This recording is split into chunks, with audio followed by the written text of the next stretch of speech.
ಕೋಲ್ಕತ್ತಾ ವಿಮಾನ ನಿಲ್ದಾಣದ ಹೊರಗೆ ಟಿಎಂಸಿ ಬಿಜೆಪಿ ಕಾರ್ಯಕರ್ತರ ಮಧ್ಯೆ ಭೀಕರ ಘರ್ಷಣೆ, ಪ್ರಯಾಣಿಕರಲ್ಲಿ ಆತಂಕ. ಕೋಲ್ಕತ್ತಾ ವಿಮಾನ ನಿಲ್ದಾಣದ ಹೊರಗೆ ಶುಕ್ರವಾರ ರಾತ್ರಿ ತೃಣಮೂಲ ಕಾಂಗ್ರೆಸ್ ಮತ್ತು ಬಿಜೆಪಿ ಬೆಂಬಲಿಗರ ನಡುವೆ ನಡೆದ ಹಿಂಸಾತ್ಮಕ ಸಂಘರ್ಷದಿಂದಾಗಿ ಪ್ರಯಾಣಿಕರು ತೀವ್ರ ಆತಂಕಕ್ಕೆ ಒಳಗಾದರು. ದೆಹಲಿಯಿಂದ ಹಿಂದಿರುಗುತ್ತಿದ್ದ ಟಿಎಂಸಿ ರಾಷ್ಟ್ರೀಯ ಪ್ರಧಾನ ಕಾರ್ಯದರ್ಶಿ ಅಭಿಷೇಕ್ ಬ್ಯಾನರ್ಜಿ ಅವರನ್ನು ಗುರಿಯಾಗಿಸಲು ಬಿಜೆಪಿ ಕಾರ್ಯಕರ್ತರು ಕೊಳೆತ ಮೊಟ್ಟೆಗಳೊಂದಿಗೆ ಕಾಯುತ್ತಿದ್ದರು ಎಂಬ ಆರೋಪ ಘರ್ಷಣೆಗೆ ಪ್ರಮುಖ ಕಾರಣವಾಗಿದೆ.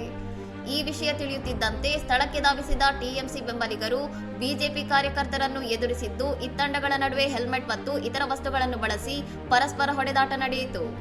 ರಾತ್ರಿ 9:45 ಸುಮಾರಿಗೆ ಭಾರೀ ಪೊಲೀಸ್ ಭದ್ರತೆಯೊಂದಿಗೆ ಅಭಿಷೇಕ್ ಬ್ಯಾನರ್ಜಿ ವಿಮಾನ ನಿಲ್ದಾಣದಿಂದ ಹೊರ ನಡೆದರು. ಈ ವೇಳೆ ಯಾವುದೇ ಅಹಿತಕರ ಘಟನೆ ಸಂಭವಿಸದಂತೆ ಪೊಲೀಸರು ಹರಸಾಹಸ ಪಟ್ಟರು.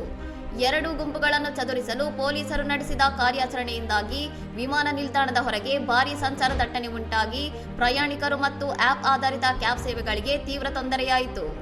ಸಾರ್ವಜನಿಕ ಸ್ಥಳವಾದ ವಿಮಾನ ನಿಲ್ದಾಣದ ಆವರಣದಲ್ಲಿ ನಡೆದ ಈ ರಾಜಕೀಯ ಪ್ರೇರಿತ ಹಿಂಸಾಚಾರವು ನಾಗರಿಕರಲ್ಲಿ ಭೀತಿಯನ್ನು ಹುಟ್ಟುಹಾಕಿದ್ದು, ಕಾನೂನು ಸುವ್ಯವಸ್ಥೆಯ ಬಗ್ಗೆ ಪ್ರಶ್ನೆಗಳನ್ನು ಎತ್ತಿದೆ.